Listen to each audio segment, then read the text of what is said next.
Pharmacists are pretty critical these days and are growing in their importance in terms of understanding the literature, drug use, and how they can use the literature to optimally select therapies for patients. And so it does become incredibly critical that pharmacists read the literature well and truly understand what a paper is saying, but also much more importantly, what it perhaps isn't saying. Our clinical trials and our use of agents in this space and as across cancer types really can be pretty different, meaning that patients in trials are a fairly well-selected population. They generally are a little healthier than all the patients that we might see with a given disease in a clinic. And so applying the data from a trial to the patients that one sees in clinic may not always be a one-to-one comparison.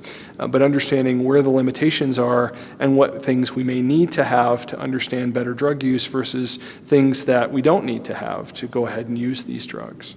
Education and continuing education is incredibly important across web-based as well as live lectures like HOPA and other conferences that really focus on drug therapy. It's not enough anymore to just read the table of contents for a given journal.